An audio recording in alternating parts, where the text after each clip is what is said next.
17 মে কোচবিহার পৌরসভার অন্তর্গত সমস্ত ধরনের ব্যবসা বন্ধের ডাক দেন ব্যবসায়ী সমিতি। সেই বন্ধে ব্যাপক প্রভাব পড়েছে কোচবিহার ব্যবসায়ীদের মধ্যে, এমনটাই মনে করেন কোচবিহার ব্যবসায়ী সমিতি। তবে ব্যবসায়ী সমিতিরা মনে করেন বন্ধ সত্ত্বেও কোচবিহার পৌরসভার পৌরপতি ব্যবসায়ীদের দাবি মানেননি। উপরন্তু তিনি সাংবাদিক সম্মেলন করে বিবৃতি দিয়েছেন বন্ধে সিপিএম ও বিজেপির চক্রান্ত রয়েছে। ব্যবসায়ী সমিতিকে সিপিএম এবং বিজেপি মদত দিয়েছে। সেই কারণেই বন্ধের পরের দিন শনিবার কোচবিহারের ব্যবসায়ী সমিতির পক্ষ থেকে সাংবাদিক সম্মেলন করে কোচবিহার পৌরসভার পৌরপিতা রবীন্দ্রনাথ ঘোষের দেওয়া বিবৃতি সম্পূর্ণরূপে খণ্ডন করেন তারা।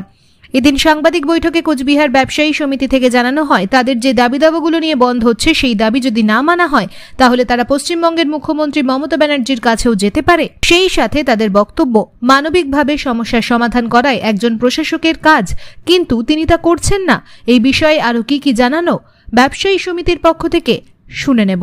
আপনাদের যে বন্ধের যে শেষ পর্যায়ে যেটা যাওয়া বন্ধ আপনারা করে ফেলেছেন, পুরসভা তাদের দাবি থেকে সরে আসছে না, আপনারা সরে আসছেন না, তাহলে এখন আপনারা কি করবেন? পৌরসভায় তো শেষ কথা নয়, পৌরসভার উপরেও আরও সাংবাদিক আছে। আমরা যদি দেখি যে আমাদের সমস্যার সমাধান হচ্ছে না, তাহলে আমাদের পশ্চিমবাংলার মানবিক মুখ্যমন্ত্রীর কাছে যেতে আমরা বাধ্য হব এবং আমরা সেখানে যাব। আমাদের আশা এখানে ফেল হলেও আমরা সেখানে সফল হব। নামি দামি কোম্পানির ভ্যারাইটি মার্বেল এবং টাইলস পেতে যোগাযোগ করুন রেখা মার্বেল অ্যান্ড টাইলসে। আমাদের ঠিকানা কালজানি রোড নিয়ার নীলকুঠি বাজার। মোবাইল নম্বর 8001801053। বিশেষ দ্রষ্টব্য, আমাদের কোনো শাখা নেই।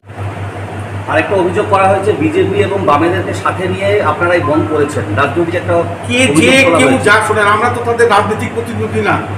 এখন যদি উনি রাজনৈতিক প্রতিদ্বন্দ্বী মনে করে এইরকম যদি উনারা কোনোরকম আমাদের এলিগেশন লাগায়, এর চেয়ে দুঃখের কিছু হতে পারে না। আমরা কি উনাদের রাজনৈতিক প্রতিনিধি? আমরা তো উনার নাগরিক, উনি আমাদের পৌরপতি।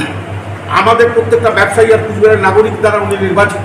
তাহলে না নিজের জনগণের রেখেছে যদি এরকম লাঞ্ছন লাগায়, আমার মনে হয় এটা কাম্য না।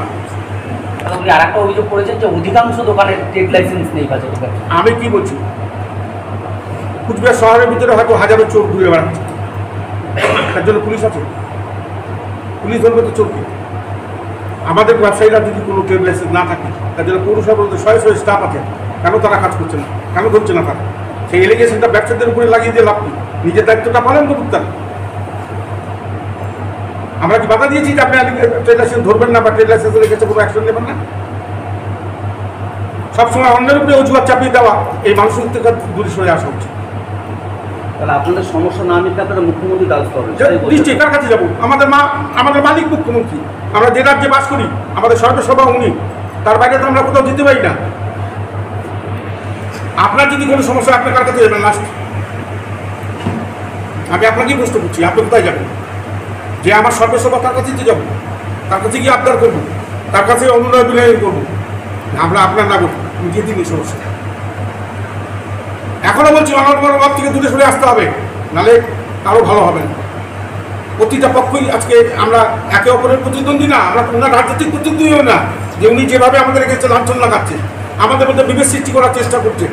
আমি বারবার করে বলবো যে এটা করা ওনার পক্ষে ভালো হবে না, আমরা যদি করি আমাদের পক্ষেও ভালো হবে না। মানবিক হয়ে সমস্যার সমাধান করাটাই একটা প্রশাসকের কাজ, সেই কাজটাকে ওনাকে করা উচিত, এই আশা আমরা রাখি।